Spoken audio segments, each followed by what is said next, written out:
Greetings, everyone.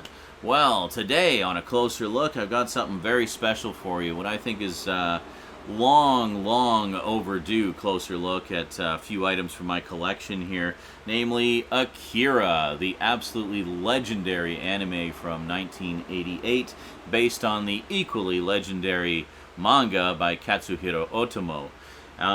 Yeah, I've got some pretty cool stuff. It's by no means a definitive collection, it's just my collection, so I wanted to share it with you. I thought it was a long past time we took a look at everything, so let's do that. Akira, today on the Multimedia Chronicles.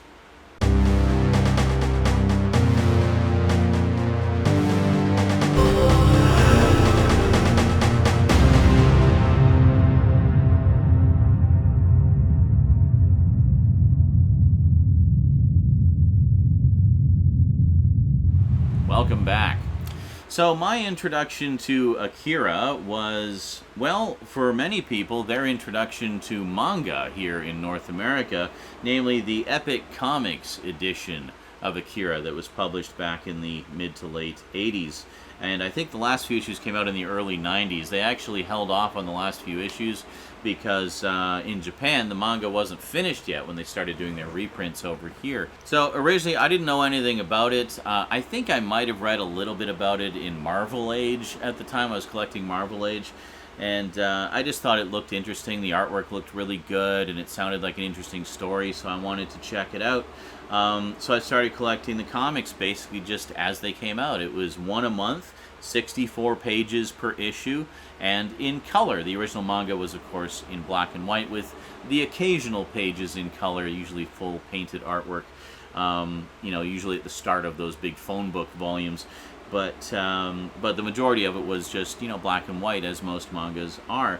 So when it was brought over to North America and Marvel got the rights to it, Katsuhiro Otomo actually handpicked Steve Oliff, very talented colorist, to do the colorization of the manga.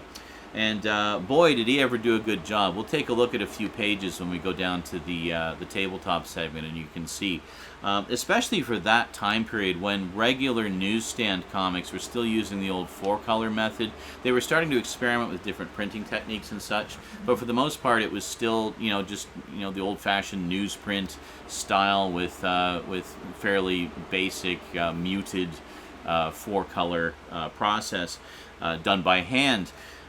So this, I think, was one of the earliest uses of computer colorization, so it allowed for a lot more texture and gradients and so forth in the coloring, and it looks really, really good. And as the series progressed and as they did more issues, it just got better and better and better, and it was just beautiful to see. Now, I unfortunately did not get the complete set of these. I drifted away from it after, I think, issue 14.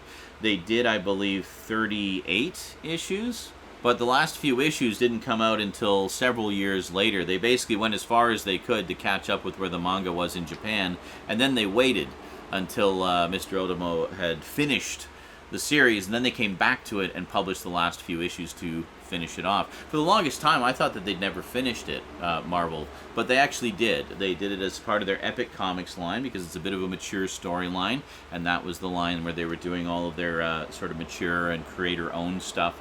And they involved Katsuhiro Otomo quite a bit in the process as well. Like, he had a lot of say in how the reprints were handled and so forth. So in reading the comics, this was before the movie came out, and I think the movie was in production around the time that I was collecting the comics. Maybe that's why Marvel did this particular series at that time to sort of cross-promote with the upcoming movie, because it looked like it was going to be a pretty big one. And, well, that certainly proved to be a good choice on their part, because the movie, as I'm sure most of you know, was not only a massive hit at the time, but has since become the stuff of legend. It is one of the all-time great anime films. The film was, of course, made also before the manga was finished, so it kind of goes off into left field a little bit as far as adaptations go. It just kind of sticks to the main story with the main characters, and then the ending, which, the events of which occur about 10 of these issues into the series, it's very different from how it goes in the manga. The manga goes off in quite a few different directions from there, but the movie obviously needed to be self-contained. So they basically just kind of gave it a different ending, a different take on things. Yeah, take it how it is. A lot of people are confused by the ending. I never found it particularly confusing.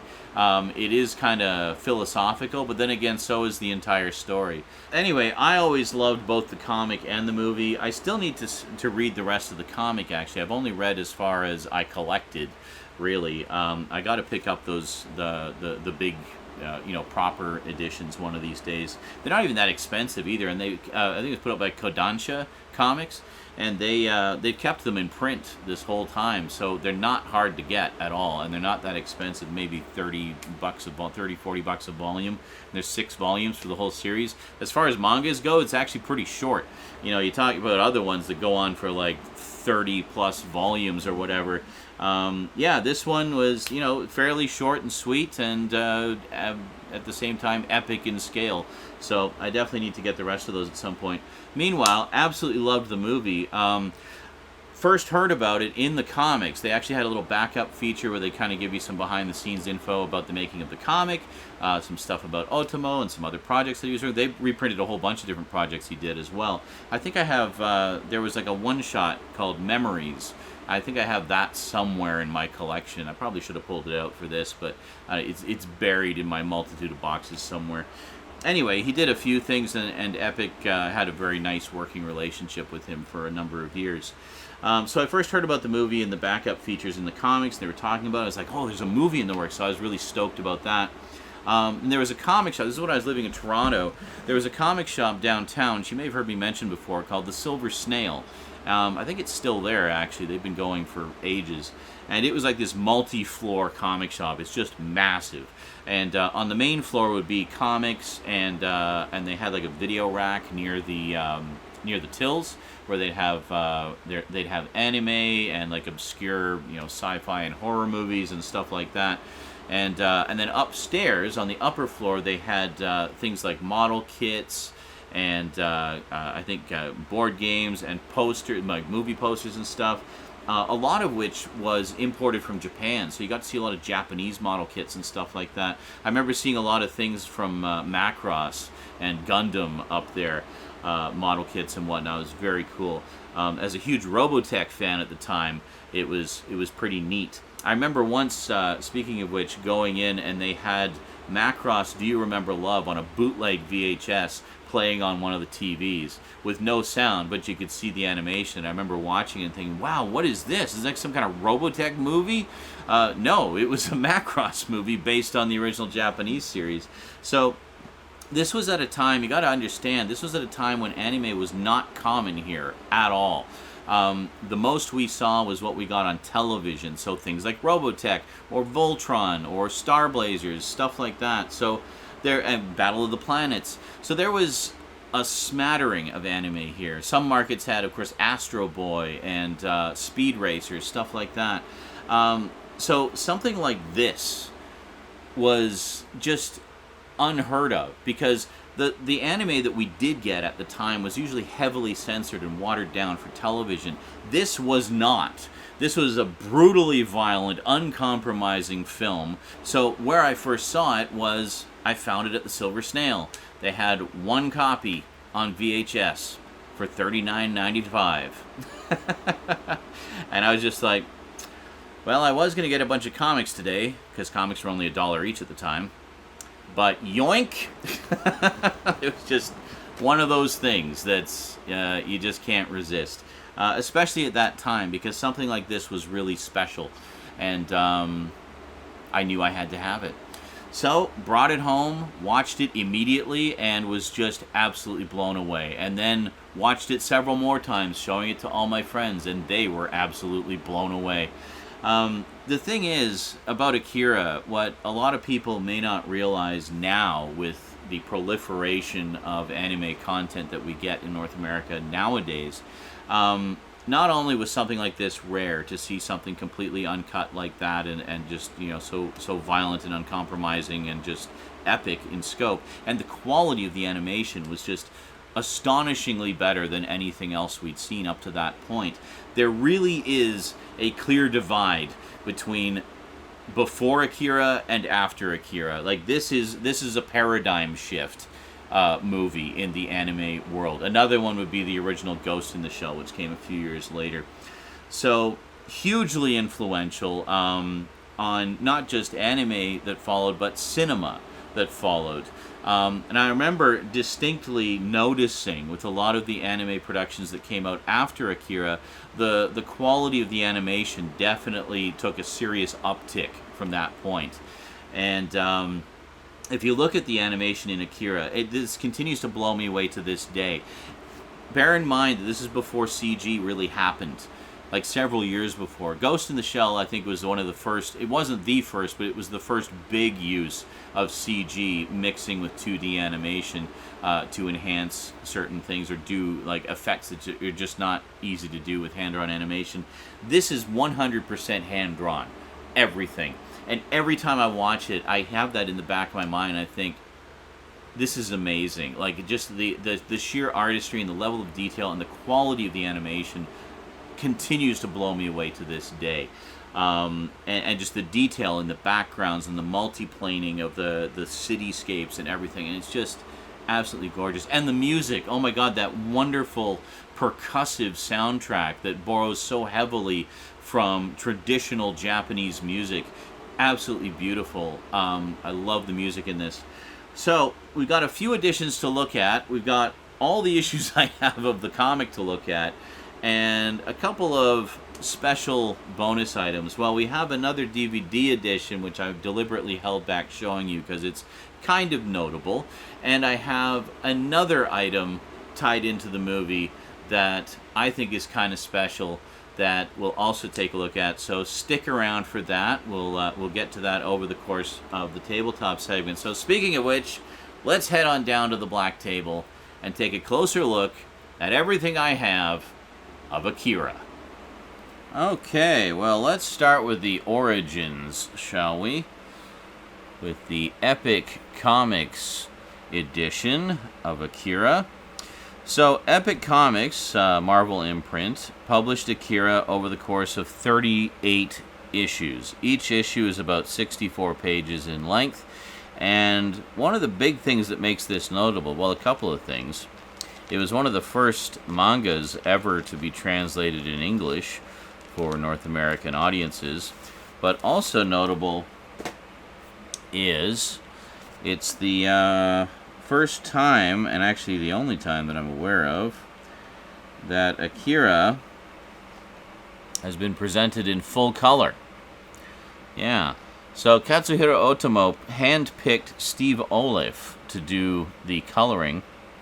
And Steve Oliff was starting to experiment with computer coloring.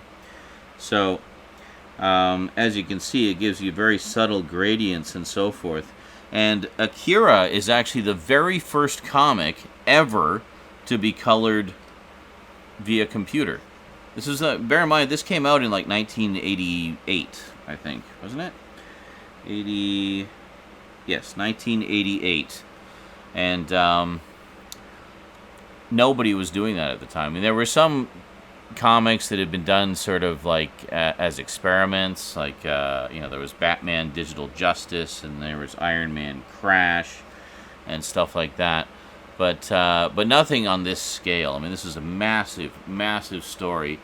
In fact, when they started publishing this, Otomo had not finished the story yet. So I'm just taking them out of the sleeves here so you can actually see them kind of in all their glory. And quite lovely. They're all square bound like that. So they're kind of graphic novel format. So let's take a look. So it's quite strange for anyone familiar with the manga in its original black and white form to be seeing this in full blazing color. And really impressive color, too. Like, this is no hack job coloring by any stretch. In fact, Steve Oliff won numerous awards for his coloring work on this. He said that with the computer, it just gave him way more control in terms of being able to preserve the detail of the artwork while at the same time bringing it to life in color. So, quite nice. And there we go. We get a little summary on the back. Now you got to understand, this was essentially a premium format series. This was originally published monthly. Gives you little recaps at the beginning of each issue. Originally published monthly, and each issue cost $4.75 Canadian, or does it have the U.S. price? $3.50 U.S. So in 1988, that was insanely expensive. Like, that's something you would spend once in a blue moon for a graphic novel or something.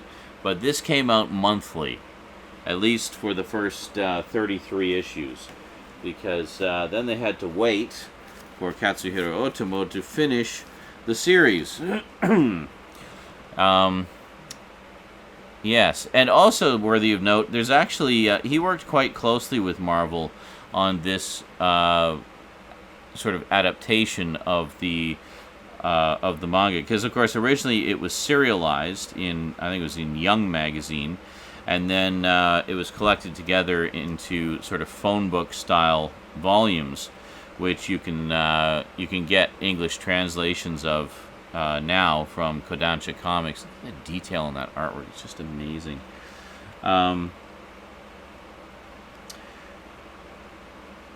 Yeah, so, and those are published in the original black and white.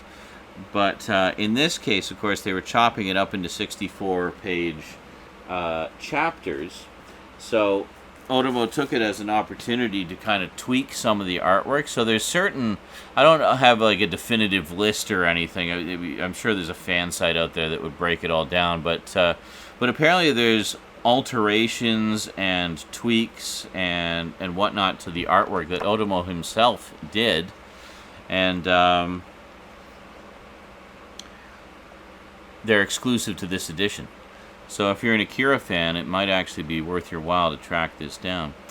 So they eventually adapted the entire series over the course of 38 issues, and they were all beautifully colored by Steve Oliff, as you can see here. Very, very nice indeed. So around issues 5 and 6, Otomo didn't supervise the coloring quite so much. He basically just gave Steve free rein to do whatever he wanted. He could see that he knew what he was doing, and he was doing a great job of it, so just kind of left him to it. I mean, look, and you can see as we've been going through these how the color process evolved over the course of it, and it gets much more rich and varied, and a lot more gradients and stuff. Things that were just very difficult to do by hand at the time, but the computer made it a lot easier. And also doing this sheer volume of coloring, 64 pages every month, just took a lot of the extra workload out of it, I think. So, did I show you the back? There we go. I'm going to make sure I show you the backs of these, because it has the little story summaries. So anyway, we won't go through all of them. I'll just show you the fronts and backs here. But the comic also was coming out around the same time that the movie was being produced. So while I was enjoying the comic, in the back they would often have stuff about the movie. Or they have like little galleries of Otomo artwork, which is wonderful. But they would also have articles about the making of the movie, which is pretty cool. So, needless to say, I wanted to see that. And I was kind of curious how it was going to play out, considering how vast the story is. And then how they were going to condense it down to a 2-hour movie. Well, as it turns out, they basically just adapted the first sort of major story arc and called it a day there, about the first dozen or so issues. So the I did not collect all 38, by the way, so don't worry, we're not going through 38 comics. I collected the first 14 issues. So I don't know why I drifted away from it. Maybe it just got to be a little too much for my allowance to maintain with the premium pricing on every issue. But yeah, the first dozen or so issues are generally what is covered in the movie, and then there's the ending that is sort of put onto the movie is quite a bit different from how certain events in that part of the story take place in the original comics. And there's also a lot of subplots and side characters that don't really get much, if any, screen time in the movie. They just kind of stuck to the main plot and the main cast of characters, and that was that.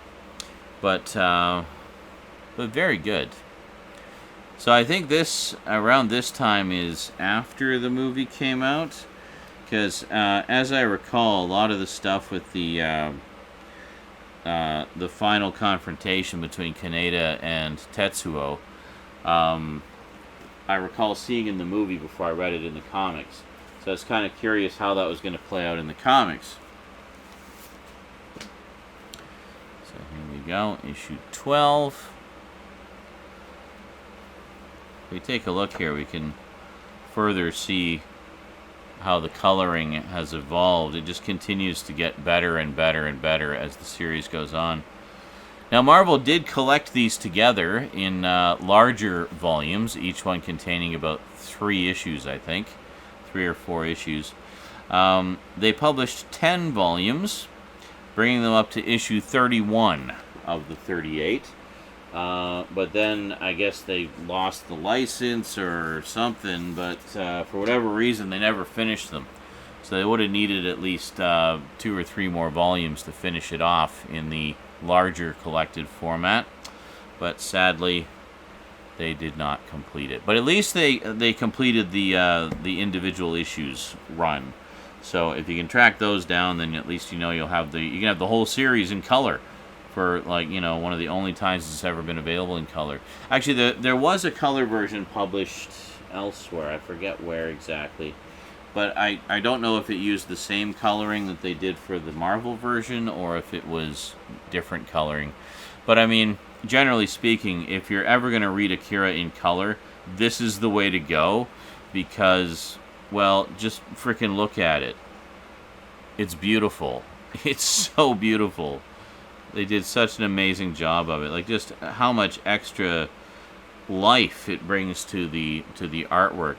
And again, it does so in such a way. I mean, you can see the level of detail here. It does so in such a way that it doesn't compromise the detailed line work at all.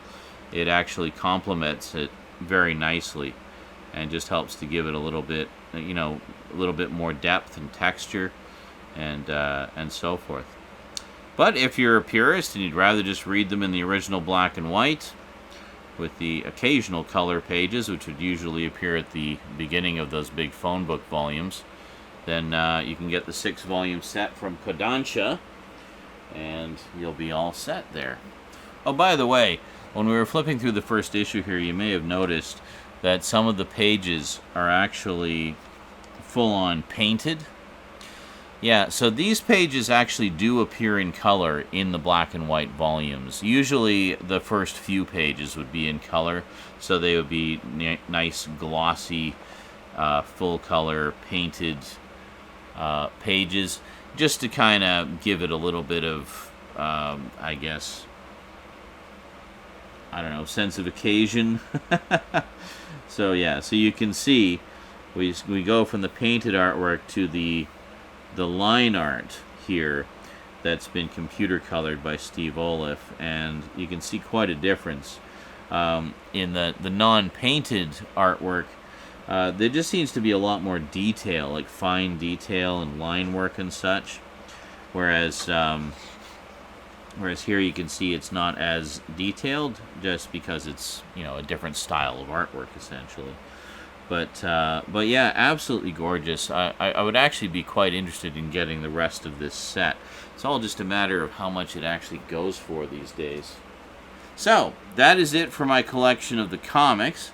So let's take a look at what editions I have of the movie. Okay, so first up we have Akira, the Special Edition. Now this is a second release of this, I believe, because the original release actually came in a metal tin. So this is the re-release, which just comes in a slipcover with a standard keep case. But quite nice. It is embossed, if you can see that there a little bit. A little bit of embossing on the cover there too. Kind of hard to, it's very subtle, it's hard to pick it up. And on this side as well, just the Akira logo there. And there's the back. Quite a lot of stuff on this. I remember there was I believe a Criterion Laserdisc of this. It could very well be the first anime title that ever made it into the Criterion collection. They, of course, do not have the rights anymore, but at the time that was kind of neat. I wanted to pick that up, but I never did. The pill. So we crack this open. This is an old style double disc case that's extra thick. So we got the movie on this disc here and the special edition. Now I should mention something about this. Just a registration card there. Everybody of course knows the old manga dub. Tetsuo Kaneda! It's been a meme forever, since before the days of the internet even. That said, that dub is not on this set. This is only, in terms of the English track, the newer Pioneer dub that they did in the early 2000s. So here we have basically a breakdown of contents. So we have the chapter, oh, what is this? Production materials. Cut number, oh, weird. They got a lot of like data about the sort of editing and everything on here. And they have stills, production materials on disc 2 that correspond to all of these scenes. Literally hundreds, if not thousands of stills. That's just mad. That's crazy. Anyway, very cool. And they show you this, and they tell you the scene, corresponding scenes that they link up with. That's just crazy. And then here, disc 2 bonus materials basically gives you an index to all of the contents there. Let's take a look. So main menu, we got the Akira production report. I remember when that came out, there was a mention of that in the comic book. And it's 48 minutes. An Akira sound clip by Geino Yamashiro Gumi with narration option and chapters. Very nice. Director Katsuhiro Otomo interview, 30 minutes. Production materials, over 4,500 still images. Alright, so that's what this is. Literally thousands. Just a big list of them there. Press left and right buttons on your remote to navigate images. Oh my god, through 4,500 images? Really? Can't you just autoplay them? Trailers with subtitle option. You got special announcement 1, special announcement 2, theatrical trailer 1, theatrical trailer 2, TV spot. 14-minute featurette on the restoration, picture, English voiceover, and sound, and an Akira glossary with over 100 stills. And just the pill on the back there. So that's quite a lot of extras on there. Definitely a special edition. And if you want to see the second disc, there is the second disc. So it is red for bonus materials, and red for all the blood, sweat, and tears that went into the making of this movie. There you go. Fantastic. So that's quite a nice edition, and as far as I'm aware, it contains most, if not all, of the material that was on the Criterion set. I don't think that ever got a release outside of Laserdisc. I don't recall seeing it on any other formats. So that's a very nice edition. Though a little disappointing that it doesn't have the old manga dub. It just has the newer Pioneer dub. Until David Bunch of Numbers sent me this set here, which is a Region 2 set of Akira. Basically another big Ultimate Special Edition. This is the Ultimate Collection. It's 2 keep cases in a slip box Loads of stuff on there. We'll go through all that in a moment. Nothing on the top. Lovely spine. Indicia on the bottom. Is it rated 15? Suitable only for persons of 15 years and over. Well then. So let's take a look here. Slide our discs out. It's a normal case there. Okay, so this is disc 1. Yeah, this is disc 1 here. Very nice. The iconic shot of Kaneda approaching his bike. There we go. No indication on the spine here, disc 1 or 2. I guess you just kind of have to read the back, I guess. So, features the classic versions of both Akira and Akira production report. Well, there you go. Very nice. The other thing was, this contains the original manga English dub.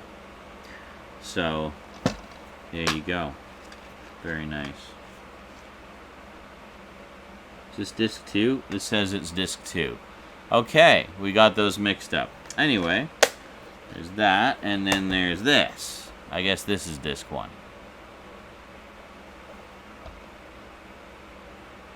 There you go. Once again, no indication on the spine. Let's take a look inside here. Oh, hello. So we got an ad for Neo magazine. Very cool. Anything on the other side? No, nothing on the other side. So no insert here. And then, yeah, so this is disc 1. So anyway, the movie here,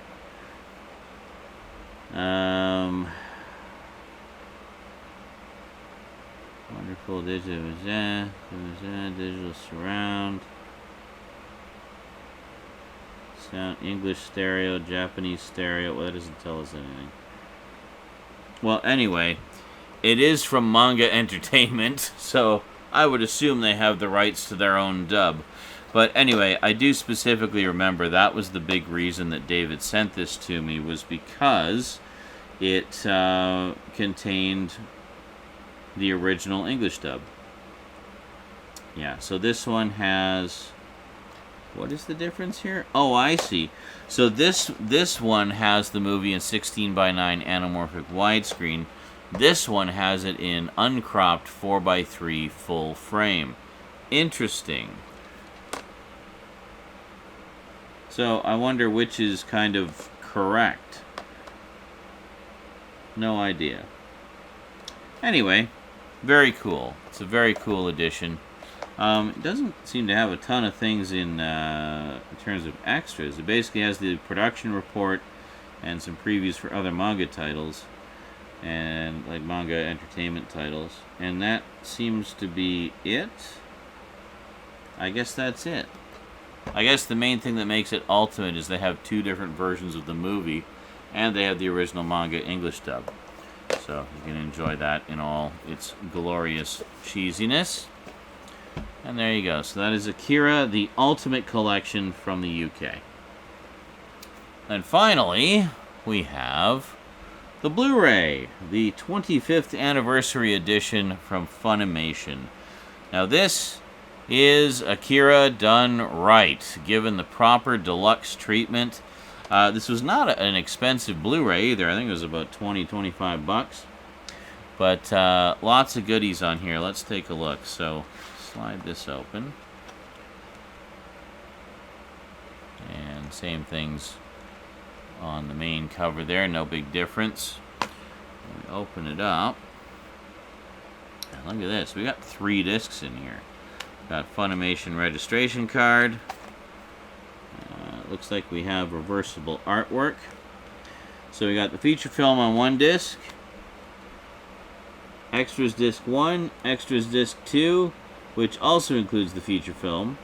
So a couple different versions of the feature film. We'll look at that in a moment. First, let's just take a look at this artwork. There we go. Very nice. Okay, so what all goodies did you put on here, Funimation? Let's take a look. Let's see. Extras include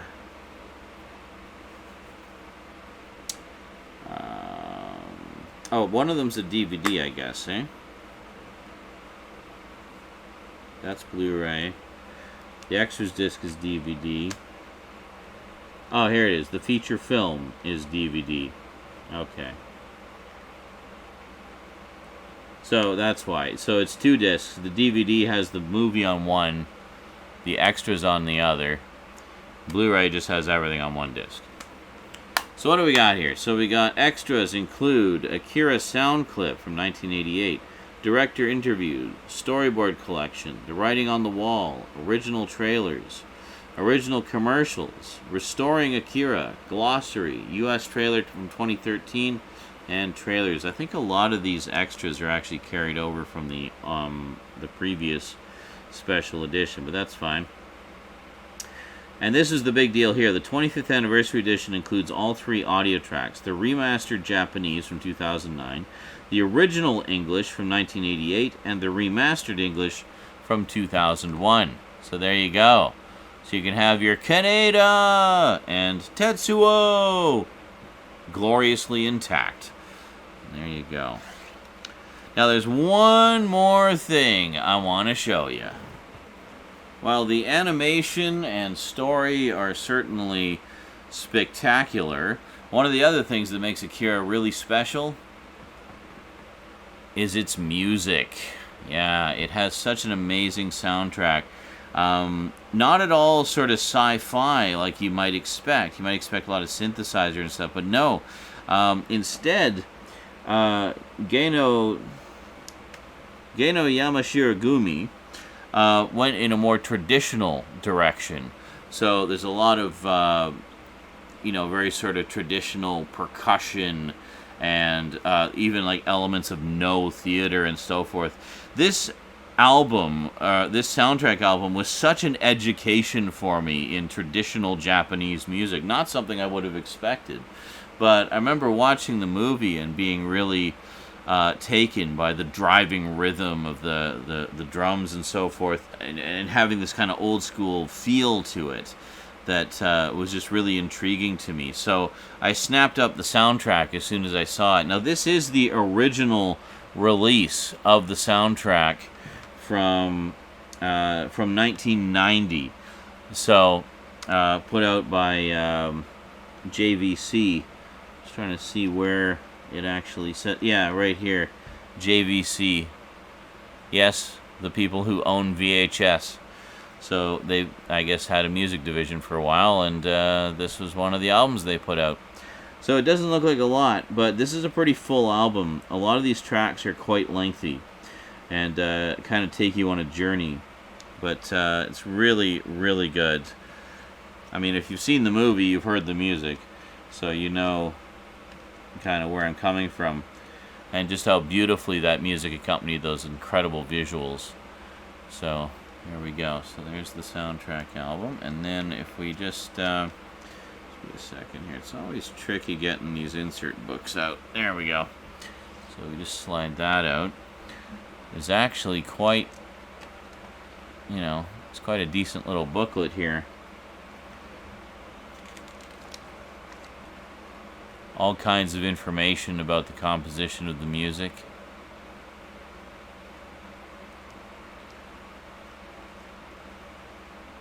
quite a dense amount of information. It's very nice.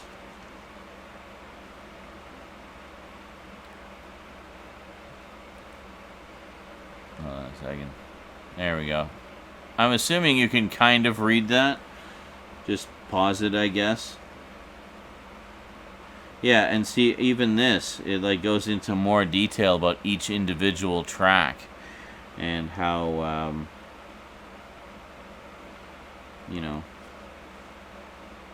how they were put together, and the reason they chose certain types of sounds and types of styles and whatnot. So it's really really quite interesting. I would often just kind of read through the liner notes as I was listening to the music, and just gaining all of this wonderful deep insight into the music, which is just amazing. I love it. Okay, so just to sum up, we've got the Akira comics, got the special edition DVD, the Ultimate Edition UK DVD, the Blu-ray, and the soundtrack CD. And there we go, kind of an askew view at my entire Akira collection.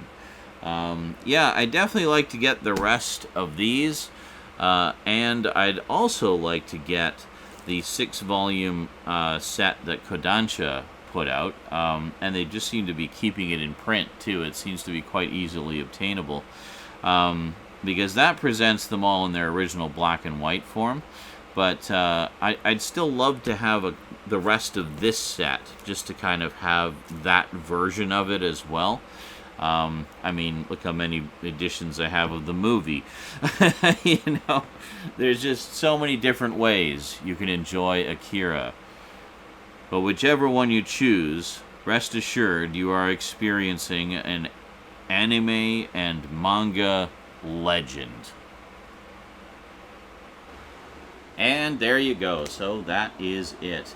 Yeah, when I originally filmed the tabletop segment for this and was flipping through the comics, I was like, man, I'd love to get the rest of those comics. I don't think they go for very much. I don't think they're very valuable. They've been devalued, I think, because they have all the big phone book editions out, so nobody cares about them. Boy, was I wrong there. Yeah, wrong, wrongity wrong. Yeah, you can get up to about issue 30-ish, fairly cheap, but the last, like, 6 or so issues, when they brought it back to finish the series after Katsuhiro Otomo had finished the manga, yeah, good luck. Good luck finding them, and good luck finding them for an affordable price. They are stupidly expensive. I think the final issue goes for like $300 fairly currently, and that's considered a good deal. Now, I should mention, Epic did put out collected editions of their color version. They did about 10 or 12 volumes of them, I think.